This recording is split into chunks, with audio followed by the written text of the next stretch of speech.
Am I in the wrong for telling my mom and dad that they have to get their noses pierced if they want to see my daughter again? My husband and I travel down to Mexico to visit with my family. I'm an American citizen. My mom and dad are not. My mom and dad got my daughter earrings for her birthday. My daughter's ears are not pierced. She's only a 1-year-old. I told them that I would save them for her until she was old enough to get her ears pierced. We left my daughter with my parents while we went to meet up with some friends. When we went to pick up my daughter, my mom showed us that we didn't need to wait because they had taken her to get her ears pierced. I got my daughter and I dragged my husband out of there before he lost his shit. We went back to our hotel.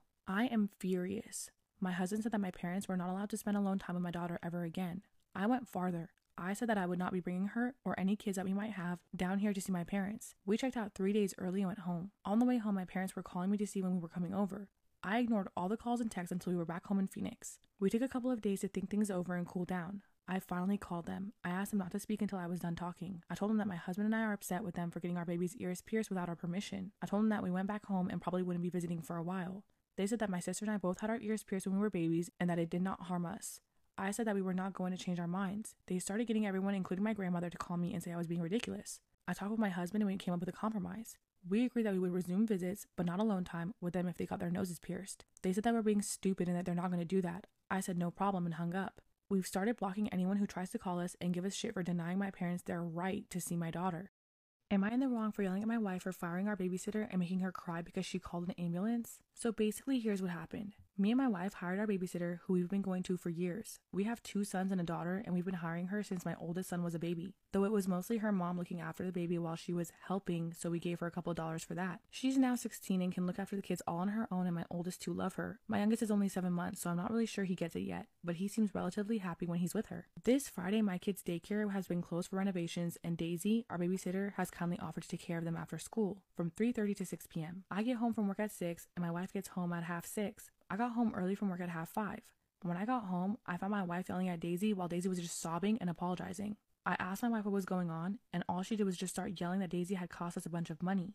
My first thought was that she'd broken something, but my wife wasn't telling me what it was. She told Daisy she wouldn't be paying her for her time and to get the F out of our house and never come back or she'd call the police. Daisy then ran out crying and I left my wife to calm down while I comforted my kids. They were all crying in a different room while my wife yelled at Daisy.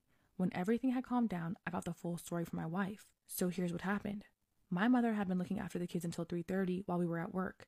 This was Daisy's first time looking after my youngest son, though we knew we could trust her with the babies since she looked after my daughter alone when she was a baby. Something that you should know is that my youngest son has breath-holding episodes, which occur when he gets frustrated or is in pain, and he will just hold his breath. To stop them, you just have to blow on the baby, or they'll just snap out of it on their own. They're completely normal and relatively safe in babies. However, the episodes can sometimes cause passing out and blueness, and it's normal and he usually wakes up within a few seconds. To cut a long story short, my mom forgot to tell Daisy what to do if that happens, and when my son passed out, Daisy panicked and called 911. And then my wife is now angry that Daisy called 911 for nothing and has now wasted our money on an ambulance ride. Me and my wife are now arguing because I think Daisy did the right thing, but my wife doesn't. Yesterday we got into a heated argument. We both said some hurtful stuff and she's now staying with her mother for a few days while she thinks over my priorities in the relationship. My stepsister is telling everybody that my boyfriend got her pregnant. Story time. So I met my boyfriend Steve 3.5 years ago and we hit it off straight away. Everything was going really, really well until I introduced him to my family. In my family, there is my mum, my stepdad and my stepsister, who we'll call Amy. Me and Amy get on well, we're just not best friends. She's kind of like an intense party girl situation. So when I introduced him to the family, we actually learned that Amy and Steve used to date. Isn't that just so fun? The relationship only lasted a few months and Steve said that they broke up because she cheated on him. She got with another guy on a night out. So whilst we're at this family event, Amy gets really, really wound up and is telling me that I need to break up with Steve because it's weird. She called Steve her sloppy seconds. She also tried to get our parents to force us to break up as well. At this point, it had been about 4 or 5 years since they dated, so it really wasn't that deep. And I didn't even know Amy when she was dating Steve. I ended up getting pretty upset because my family jumped on the bandwagon and started telling us that we actually should break up. So a few years have gone by and every single family event now, me and Steve end up having to leave because Amy makes it weird. She'd say how I stole her boyfriend and she would sell that narrative to literally anyone new that came into the family. It was very, very obvious that she was just jealous. But I really, really like Steve, so we ignored it. So I recently had a conversation with my mum about how I was thinking that Steve was going to propose. Because I'm not going to lie, he's not being exactly subtle with it. And at this point, Amy walks into the room because she just recently moved back in with my parents. She starts asking a bunch of really intrusive questions about our relationship. Amy is now 4 months pregnant. She had said that the father was some deadbeat guy who she'd got with on a one-night stand, and he now wants nothing to do with her. So until like a week ago, I'd actually been really excited for Amy. I'd been taking her to her appointments, helping out what she needed.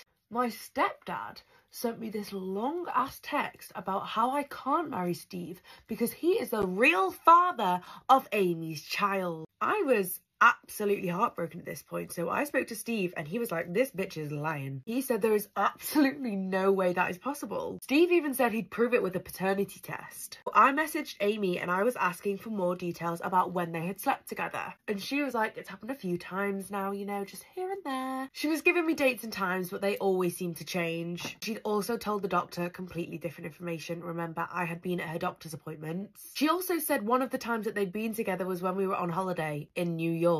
So now I'm getting my family saying that I need to break up with Steve because I can't be with the child's dad, and it wouldn't be right for me to be with the child's dad when the mother is single, so Steve and Amy should get back together so they can parent the child. Like, oh yeah, that sounds like a great idea, yeah. So what do you think? Should I break up with Steve so that they can be together? Am I in the wrong for blowing up on my husband's friend after her wife died? I'm 36 female, my husband Ian, 44 male, is close friends with a woman named Jenna. They've been friends for a long time, before Ian and I got together, so I know her fairly well too, but we really have nothing in common, and we're not exactly friends. Jenna's wife, Laura, very sadly and somewhat suddenly passed in early March. She was terminally ill but responded to treatment very well and was expected to survive another 2 to 5 years. She's been leaning on Ian heavily for support, which I understand, but she's been at our house every single day since, and even sleeping in our guest bedroom most nights because she doesn't want to be home alone. Which would be okay, except she's getting more and more passive-aggressive towards me and weirdly territorial of Ian. I reminded myself that I don't think I could stand to see a happy couple for months if I lost Ian, and to be patient. It's not personal. My birthday was on Sunday. I got home Saturday after a morning out and Jenna was there. I was making small talk when I asked Ian what time he made dinner reservations for the next day. Jenna inserted herself right here and asked Ian if he was going to be out the next day, and he said yes. She started panicking and saying that he couldn't and she wasn't ready to spend an evening alone. I was going to tell her that she could still hang out here while we were gone, and she looked at me and said, "Don't you have any effing friends you can go with?" And I just blew the F up. "Don't you have any other effing friends you can go bother?" And so on. She called me selfish for monopolizing my husband, and I had enough of her and told her to get the F out of my house and not to come back. Ian had been trying to calm things down between us, but it spiraled out of control fast, and he ended up escorting Jenna out and telling her that he'd come visit her in a few days, but he would be backing my decision because of how she spoke to me. I was happy for his support and still am, but it's been a few days, and I just feel bad all around about it. I should have been more understanding of her, but I also feel like she should treat me more respectfully, and I'm not really sure if I overreacted.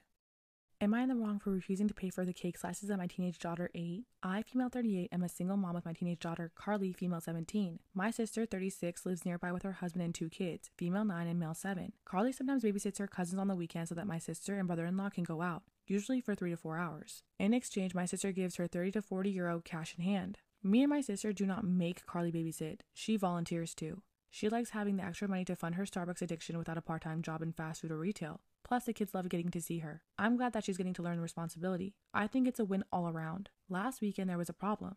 A couple hours after Carly came home from babysitting, my sister calls me. It was my niece's birthday 2-ish weeks ago, and there was some leftover birthday cake in their kitchen.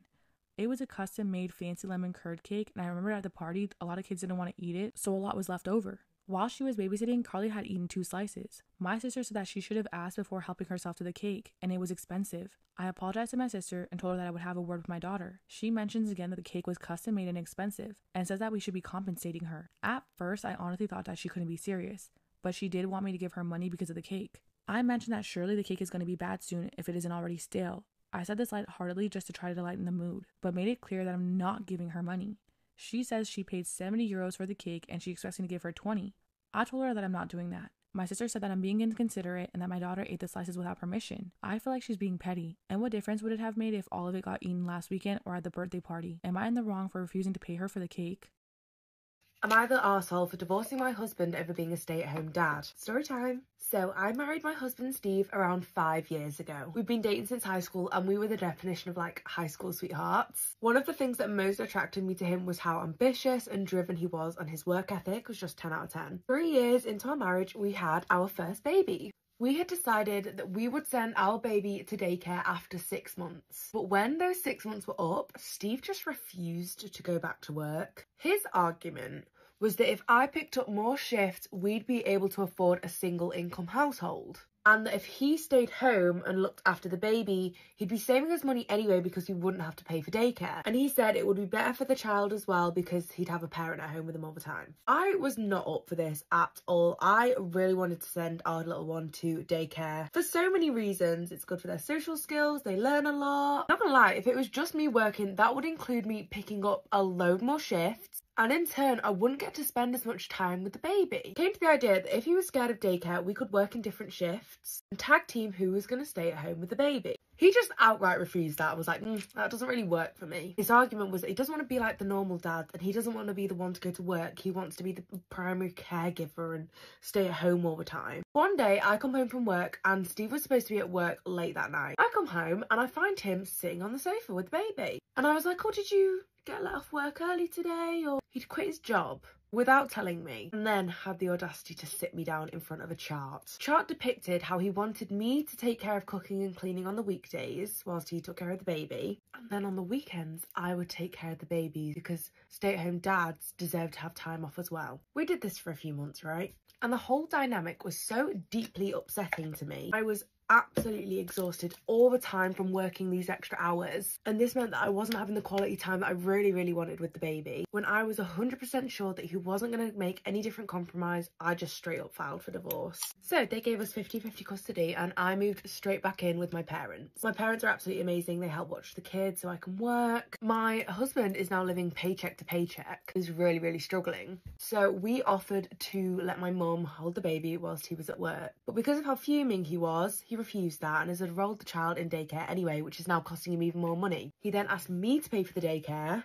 and I was like, no, because you can just happily leave the baby with my parents. So of course, now my ex and his friends are calling me the arsehole here for divorcing him over such a small issue. And now that I'm not providing any support to him, they're even more mad. So what do you think?